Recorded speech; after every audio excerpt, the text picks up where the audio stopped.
Buenos días, clase. Bueno, pues aquí vamos a empezar un tema nuevo y bueno, el vídeo de esta semana va a ser muy cortito, ¿vale? Solo de presentación, porque la mayoría de vosotros estáis liados con, bueno, con la prueba de lógica, ¿vale? Y de hecho es un vídeo de presentación del tema, ya os digo, vamos a ver solo las primeras diapositivas del tema, os voy a decir de qué va a ir el tema y de qué vamos a hablar, vamos a introducir las definiciones, pero ni siquiera va a haber una actividad, ¿vale? Bueno, antes incluso de empezar con eso, deciros que me ha sorprendido muy gratamente la cantidad de vosotros que habéis decidido seguir con el tercer trimestre, ¿no? Porque con esta orden que había salido, bueno, pues ya habéis visto que el tercer trimestre es solo para subir notas y de hecho tengo casos de gente que ya tiene su nota máxima ahí y sigue, ¿no? Lo que dice ya mucho también de lo que, bueno, de lo mucho que os importa, aunque a veces no lo veamos desde nuestro lado como profe, vuestra formación a muchos de vosotros, ¿vale? Y de hecho este tema, quiero decir que viene a rematar el camino en muchos sentidos que nos va a hacer falta para segundo de bachillerato, ¿vale? A mí me gusta que todos los autores que van a entrar en segundo de bachillerato, en la línea antoepistémica, en la línea más teórica y en la línea práctica se acaben viendo. Y este último bloque es el de filosofía práctica, es decir, es donde podemos tener un huequito para ver a Santo Tomás de Aquino y a Kant. Vamos a ver a otros autores, pero esos dos autores que el año que viene son tan importantes, pues ya no los veríais de primera. Y mira, los resultados, la verdad, del curso que he cogido en primero de bachillerato y que he vuelto a coger en segundo de bachillerato están siendo extraordinarios. Han sacado muy buenas notas y se nota, aunque muchos digan que no se acuerdan, pero se nota que no pasan por ahí la primera vez y se están acordando de muchas cosas de las que vimos el año pasado. Y tengo casos en los que se acuerdan bastante bien de las cosas que hemos visto, que se han visto en primero y por lo tanto les ayuda mucho a segundo. Así que por ahí os digo que esto no es tiempo perdido y que además espero y deseo de verdad que en este tema nos lo pasemos muy bien, ¿vale? Vamos a hablar de antropología, ética y política, todo junto, ahora entenderéis por qué, pero sobre todo es un tema que al ir al hilo de la filosofía práctica cuesta muchísimo menos ver la conexión con la vida real. Y de hecho, pues estando ahí como está el contexto ético, ¿no? Del comportamiento y el contexto político, pues lo que vamos a hacer es encauzar siempre todas las reflexiones, por mucho que estemos hablando de filosofía antigua y vayamos a hacer un recorrido, porque vamos a pasar por todas, ¿no? La antigua, la medieval, moderna y contemporánea, pero nos vamos a traer siempre el tema a nosotros. Y de hecho eso es lo que vamos a hacer, ¿vale? Cada vídeo, excepto esta introducción, cada vídeo va a estar dedicado a un bloque, ¿vale? Uno de antigua, uno de medieval, dos de moderna, porque va a haber moderna 1 con los contractualistas y moderna 2 para ver a Kant, y el último bloque de filosofía contemporánea. Y al final de cada uno de los vídeos, ¿vale? La actividad se va a hacer comentando en el propio vídeo, ¿vale? Es decir, dejando comentarios en el propio vídeo en YouTube, porque lo que vamos a abrir van a ser discusiones, ¿vale? Discusiones sobre los temas que os voy a plantear. Voy a intentar llevar eso que intento hacer constantemente en clase, que es que discutáis, que sacáis temas, vamos a intentar hacerlo telemáticamente, ¿vale? Y entonces no es solo a partir de lo que yo os proponga hablar, sino a partir de los comentarios que ya hayan hecho otros compañeros. Uno tendrá que romper el hielo por primera vez, pero los demás pues irán comentando a partir de su comentario y así, bueno, pues se forma esa discusión, ¿no? Y esa actividad queda registrada como hecha. Esas son las actividades que vamos a hacer, ¿vale? Y luego finalmente un examen tipo T, ¿vale? Lo que voy a hacer ahora es cortar esta grabación de vídeo y pasar al modo presentación, que es como iremos viendo la mayor parte de este tema, ¿vale? En algún caso pues intercalaré alguna noticia, algún vídeo, ¿vale? A mi vídeo, pero en la mayoría de los casos lo que voy a hacer es, ya os digo, el PowerPoint ir viendo diapositiva a diapositiva, comentando y explicando, ¿vale? Pues venga, pasamos al otro modo de vídeo. Bueno, pues aquí tenemos el primer pantallazo, que es la portada, ¿no? Tema 5, antropología, ética y política. Más que tema, bloque, ¿no? Porque hay quien diría que cada uno de estas disciplinas sería merecedora de tener su tema propio, ¿no? Un tema de antropología, un tema de ética y un tema de política. Pero ahora, bueno, vamos a pasar a definirlo y vamos a acabar intentando explicar por qué las vamos a ver, ¿vale? Todas juntas y qué sentido tiene verlas todas juntas. Mirad, primero vamos a centrarnos en las definiciones, ¿vale? Cuando nos hablen de antropología y cuando escuchemos el término antropología, tenemos que entender que la antropología es la ciencia que estudia al ser humano. Esa es la definición genérica de antropología, ¿vale? Ciencia que estudia al ser humano.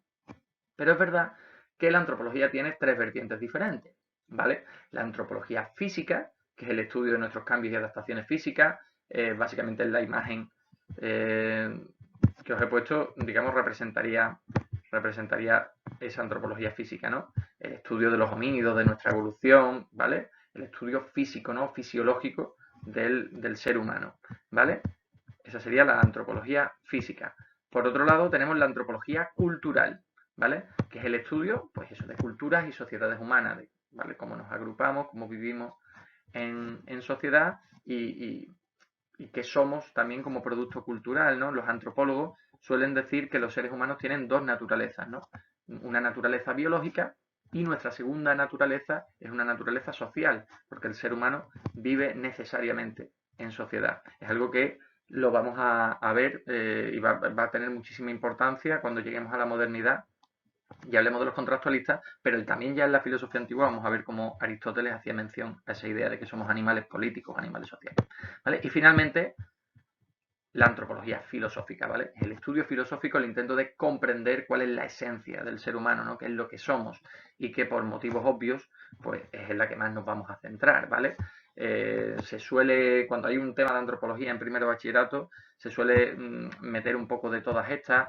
Quizás la cultural es la que acaba siendo más ignorada, pero de antropología física sí, ¿no? Se suele hablar un poco del tema del origen de la especie, de cómo hemos llegado en la evolución a ser lo que somos, bueno, pues por la importancia que tiene eso para entendernos filosóficamente y cuál es nuestra esencia, también es importante entender qué somos biológicamente y de dónde venimos, ¿vale? Pero nosotros nos vamos a centrar, como os digo, en la filosófica. Por otro lado, ¿qué es la ética?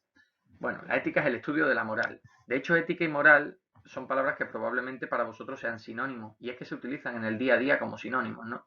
Aunque realmente, en sentido estricto, moral significa el conjunto de normas y costumbres que nos sirven para identificar, ¿no? Y distinguir qué es lo que está bien y qué es lo que está mal, y la ética es el estudio de esa moral, ¿no? Se suele decir que la moral puede ser particular porque la manera de entender el bien y el mal difieren según la época, según la sociedad o incluso los grupos sociales, y la ética intenta ser más universal, intenta llegar a comprender, si es que es posible, qué es el bien y qué es el mal de manera más universal, ¿vale?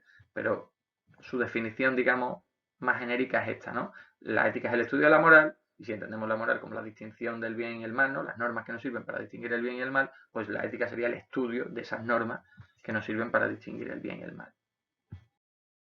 Y finalmente la política. La política podríamos definirla como la ciencia de las relaciones sociales, ¿vale? Entre los individuos, que de hecho en política ya tienen su propia denominación, que es ciudadanos, ¿no? Y entre estos individuos, ciudadanos, y las instituciones, ¿no? Entiéndase por instituciones las instituciones políticas, religiosas, sociales, ¿vale? Y también, efectivamente, la política se puede entender como el estudio, la reflexión sobre el gobierno de los estados, ¿no? Tenemos esa doble vertiente. Generalmente, cuando tú dices política, mucha gente le echa para atrás absolutamente el término, ¿no? No, yo odio la política, pero claro, hay una frase en inglés que dice everything is politics, ¿no? O sea, todo es política. Al final, toda nuestra vida transcurre en el seno de una sociedad y la política es, de hecho, eso, la ciencia que versa sobre la polis, la ciudad, la sociedad en la que vivimos, ¿vale? La política no es solo lo que hacen los políticos cuando, bueno, pues cuando van al Congreso y toman decisiones. Política es ver si arreglamos la acera, ¿vale? Detrás de nuestra casa, o ver cuánto tienen quién financia las fiestas patronales, o la política es lo que regula realmente las relaciones sociales y lo que hacemos en convivencia con los otros, ¿vale? Ahora la cuestión es ver qué relación hay entre estas disciplinas, porque claro, si estamos metiendo en un mismo saco antropología, ética y política es porque alguna conexión tiene que tener entre ellas, porque si no, ¿a cuento de qué, no? Como si hubiésemos metido aquí, imaginaos, metafísica, antropología y lógica, ¿no? Y ahora de repente fuésemos dando salto entre las tablas de verdad, la teoría que vimos de Santo Tomás de Aquino sobre el origen de la existencia por parte de Dios, claro, diríais, bueno, ¿esto qué sentido tiene, no? Bueno, pues os aseguro que entre antropología, política y ética hay un sentido claro y definido, ¿vale? Eh, porque definamos, o sea, al final, ¿cuál es el objetivo de cada una de estas ciencias, de estas disciplinas? La antropología lo que intenta es entender la esencia del ser humano, ¿vale? Esa es la pretensión de la antropología, intentar comprender la esencia del ser humano. Pero ¿cómo podemos comprender la esencia del ser humano si no es en el marco de un contexto social? Es decir, el ser humano tal y como lo conocemos, tal y lo que conocemos como ser humano, se forma y es en un contexto social, ¿vale? En un contexto político. Imaginaos que fueseis educados en el bosque profundo por animales, ¿vale? Si es que eso fuese posible, bueno, pues no tendríais el habla, no habríais aprendido un lenguaje, tendríais un comportamiento cercano al animal, ¿no? Al animal salvaje, pero no al animal político que somos, ¿no? Al ser, como decía Aristóteles, que no solo tiene capacidad de logos, de razonar, sino que también tiene capacidad de diálogos, es decir, de dialogar con el otro, ¿no? Y de intercambiar conocimientos, etcétera. Y en ese contexto político, en ese encuentro con los otros, es cuando surge la necesidad de la reflexión ética, ¿no? Porque, claro, al unirnos a otros, al estar al lado de otros, pues nuestras acciones pueden beneficiar al conjunto o pueden beneficiarme solo a mí, perjudicar al otro, y ya surge la necesidad de regular, ¿no? Todo lo que son las cuestiones morales, ¿no? Y claro, solo entendiendo nuestra conducta, efectivamente, pues damos el último paso para también acabar de entender nuestra esencia, porque nuestra conducta también es parte de lo que somos. Y así es como se cierra el círculo, ¿no? Es decir, para comprender nuestra esencia tenemos que entender lo que somos en un contexto político. En el contexto político surge la necesidad de la reflexión ética, porque surge la cuestión de la conducta, lo que está bien y lo que está mal, el beneficio y perjuicio hacia el otro, y solo entendiendo nuestra conducta podemos entender, como hemos dicho, bueno, pues nuestra esencia, podemos terminar de entender nuestra esencia. Por lo tanto, como veis, hay un hilo conductor. De todas maneras, cuando está la antropología de por medio, es muy fácil trazar un hilo conductor, ¿vale? Immanuel Kant, que es un autor que ya hemos visto en Gnoseología y vamos a volver a ver en este tema, dijo que bueno, había tres preguntas básicas, ¿no? Que la filosofía y la sabiduría humana en el fondo ha intentado responder a tres preguntas, ¿no? ¿Qué, ¿Qué puedo conocer? ¿Qué debo hacer? O sea, ¿qué puedo conocer? Que es a lo que se dedicaría precisamente la gnoseología, ¿no? ¿Qué debo hacer? A lo que se dedicaría la ética, ¿no? Y el qué me cabe esperar, ¿no? El que me cabe esperar, él decía que era cosa de la teología, ¿no? Que me cabe esperar más allá de esta vida, ¿no?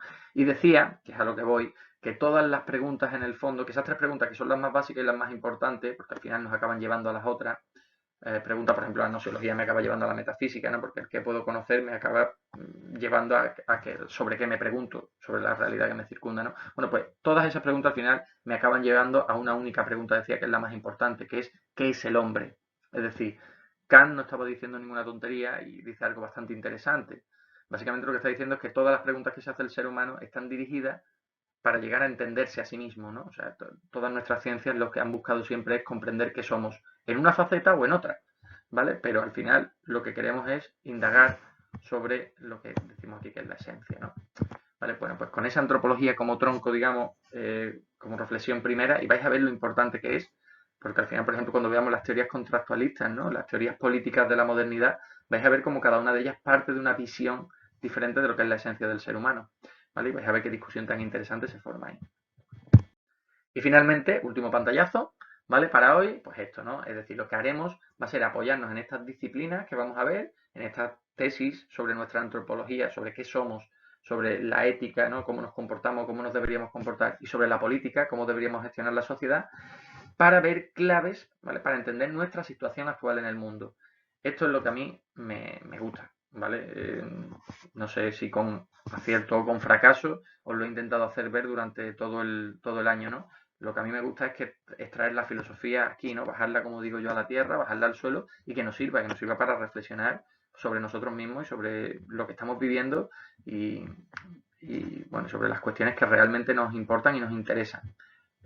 Así que esa va a ser la idea, ¿vale? Dar las claves para entender nuestra situación actual en el mundo. Y a partir de ahí, como os he dicho, vamos a plantear, bueno, pues cuestiones más o menos polémicas, ¿vale? Cuestiones también que nos vamos a traer a nuestra realidad, ¿vale? Yo hay cosas, por ejemplo, que quiero que en este tema, pues, sepáis cómo funcionan, ¿vale? Ya veréis en qué consisten. Y entonces, por lo mejor no vamos a poner una actividad, pero sí que las vamos a explicar, ¿vale? Y vais a ver que son cuestiones, pues, del aquí y del ahora, ¿vale? Para entender un poquito más también nuestra realidad política, en la que yo creo que estamos bastante alejadillos, ¿no? En muchos casos.